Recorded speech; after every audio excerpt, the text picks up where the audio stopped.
8. Rodin received the file and read it with interest. He already knew he was going to accept the contract, and he had a pretty firm grasp of his reasons for doing so. Motivation had always been important to Rodin. He needed to know why he did things. He had entered the dome partly because he was being forced, but partly because he was so intrigued by the place. He had decided against killing Leopold because the man's ideas made sense, and Rodin could see no positive side to his death. With this contract, Rodin was intrigued. He wanted to get to the root of Malice and his father, and the longer he worked on contracts for the two of them, the easier it would be to investigate without arousing suspicions. The official contract almost gave him permission to work on his own job. At the moment, he had two avenues of investigation. He could ride the data stream from the room in the cafe, and possibly find out something more about Malice. And he could research this Ratch character, looking for links with Malice or the old man. The first contract, the one on the fat man, had been made by the old man, and Rodin had thought of him as the primary client. But he was starting to question this assumption. Rodin didn't fall for Malice's dutiful son routine. He thought it likely that Malice wanted these people removed for his own reasons. It all came back to motive. As Rodin read the short file on Ratch, one thing leapt out at him instantly. Ratch's last known address. Right next to the clothes shop where he'd bought that flimsy jacket. The assistant had mentioned 2 controllers. Rodin wondered if one of those controllers had recently disappeared. Sending Malice a message that he would accept the contract, and was starting work on it straight away, Rodin prepared. With enough tools within his trousers, and with the blade attached to the sling on his arm, he looked at his normal jacket hanging on the back of his door. He decided a different look was needed. He picked up the jacket he'd brought from the shop. It fitted a little too snugly over the arm sling. When he brought his arms forward, he could feel the material pulling slightly at his back. A restriction to take into account if he had to move suddenly. He checked his reflection. The bulge in his arm was only visible if someone knew what they were looking for. It felt strange, but he'd get used to it. Feeling partially naked, he headed out. He walked up to the building next to the clothes store. He touched the door screen and it sprang to life, showing a list of names. Sloran, Easy Company, Breakers, Fatoria Blue. There were more, about 20 in total. Some were probably names of people, others of companies, and some most likely aliases. Rodin considered the size of the building, calculated quickly either every name linked to a small single room, or some rooms used 2 or more names. It was always possible someone living and working in the building could use one name for their legitimate business, or for friends, and another name for those after something different. The name Ratch did not appear on the list. Malice had hinted it was not the man's real name, and Rodin knew there was a possibility that he was working under a company name. He scanned the list again. A few seemed possible: Easy Company, Relief, Friends and Bone. All aspects of the trade.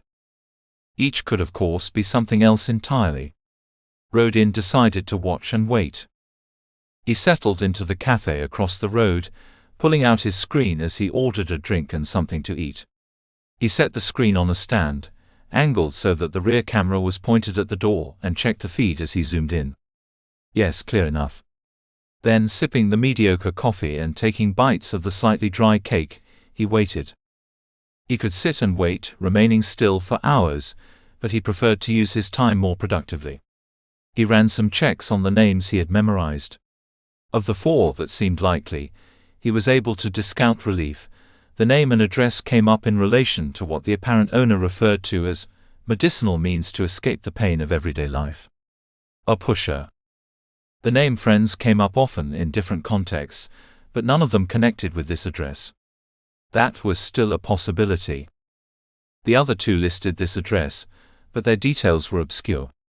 Each seemed connected to a few individuals, but there was not enough to work out what business they ran. On the inset showing the camera feed, Rodin saw a young woman approach. Confident, dressed well but without looking too smart, and with a good figure. Rodin widened the image, watching where her fingers pressed the door screen. He took a still and expanded the image, narrowing in on the name she pressed. Easy company. She spoke a couple of words, the door opened and she entered without looking back. Rodin filed her image away in his mind. She left a few minutes later. Long enough to sign on with her controller, or receive details about a client. Not conclusive, but a possibility. Rodin continued watching, noting the characters who came to the address and which name they pressed. And after another coffee and an hour of watching, the possibility had become stronger. Stowing the screen, he walked across the street. He already knew what story he'd use. He knew how he'd play this. Walking up to the door, he pressed on relief. A voice came from a speaker by the screen. Yeah. Hi. Is that relief? What do you want? Rodin let out a giggle, already in character. Relief. Use your hand. Rodin shook his head. They probably had a video feed from the eye he'd already spotted, the one hidden by the wall light. Not that kind. Things ain't going too well, you know. I could do with a bit of extra help. Why should we help? He shrugged. I heard you were good. None of that dodgy crap others supply. There was a pause. Then, You can afford a jacket like that. I suppose you have money. Let's see what we can do. Come on up. Rodin smiled. Which floor? Not saying. Think of it as an initiative test. You find us, maybe we can help. And the door buzzed and clicked. Rodin allowed his brow to furrow, although inside he was still smiling. He'd be able to roam the building. A stroke of luck. The building was cool, with a dryness to the air that came from temperature control.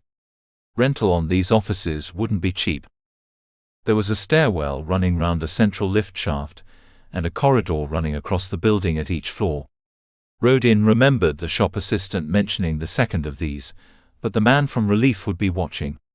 He checked the doors on the ground floor before heading up the stairs. The door of Easy Company was obvious, with a screen showing the name and a well-designed logo. The name became a bed or sofa with two figures reclining, one more stretched out than the other. Both were using the sea as a pillow with their hands reached up touching. Their bodies were silhouettes, drawn to give the impression of nakedness or tight clothing.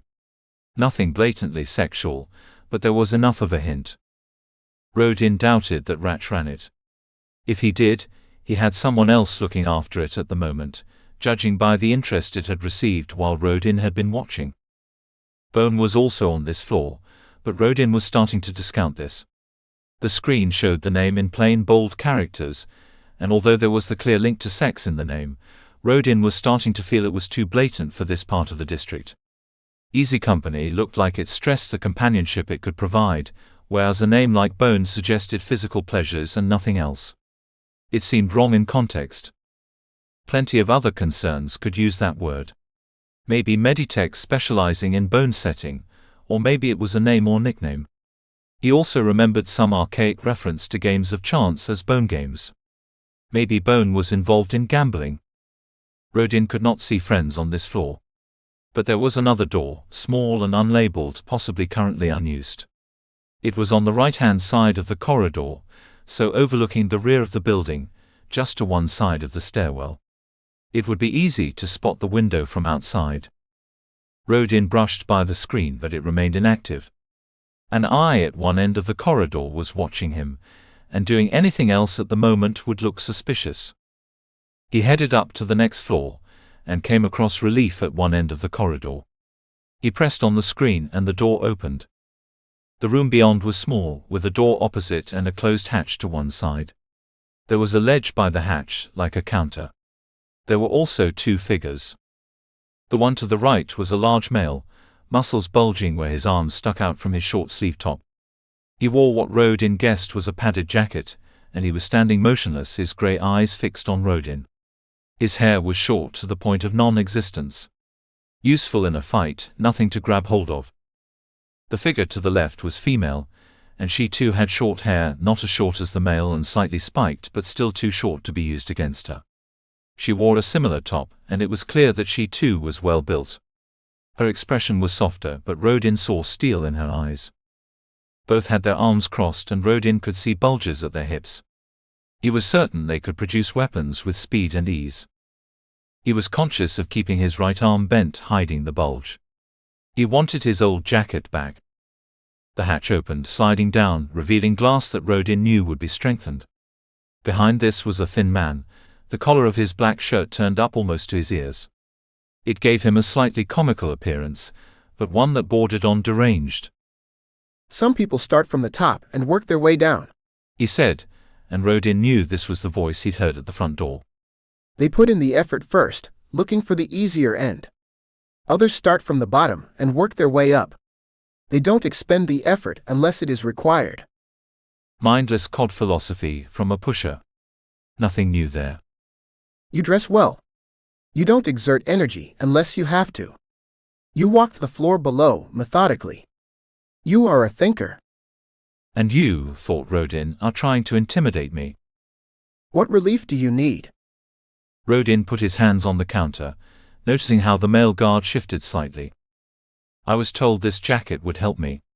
At first I didn't want to buy it, but the person in the shop convinced me. She said it would help my confidence. He shrugged. I don't know if it is helping at all. The man nodded, his collar rubbing his cheeks. Rodin could see rough patches. He had assumed they were a shaving rash, but possibly the man's collars were too rough for his skin.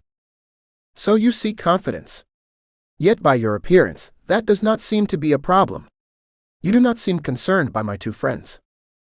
Rodin shrugged again. I don't think your friends will hurt me unless I do something to annoy them. I work out, but I'm not saying I'd like to go up against them. He looked to both of them, smiling. The smile wasn't returned. I mean, I'm pretty sure I'd come off worse. But in general, you know, out there, and he waved vaguely to the door, I can take care of myself. Another laugh. I know when to run away. Then he slumped slightly. But that's not the problem. The thing is, I never seem to find someone, you know. I think I'm a good guy, but nobody's interested. I feel I should make the first move, and that's the problem. I don't know what to say or do. I know I'll make a fool of myself, and then I'll be back to square one. The man raised an eyebrow. You have problems talking to women? Well, kind of. I mean, I can talk to them, you know, general stuff like hello, and how you doing. But I can't get beyond that. It's like if I try a compliment, it comes out all wrong. He turned to the female guard. Like, you look pretty good, but if I tried to say anything about your ass, you'd probably take it the wrong way, wouldn't you? I'd mean it as a compliment, like it's firm and probably really good to grip, but you'd think I was just after copping a feel. And then if I started on your tits. He let his eyes drop to her chest, where her padded jacket bulged slightly over her crossed arms, then looked back at her eyes. As he expected, they were looking straight at him, displaying only the coldness he'd seen before. He turned away, as if embarrassed. You see. Every time I make a fool of myself, and it just gets harder and harder the next time. He tailed off. The man behind the glass watched him for a while, head to one side. There was a sheen of perspiration on his forehead, where his hair hung down. Rodin wondered if it was warmer behind the glass. I see what you mean. So how can I help? Well, I wondered if you had anything that could, you know, help me get over this. Maybe something that didn't make me so self-conscious.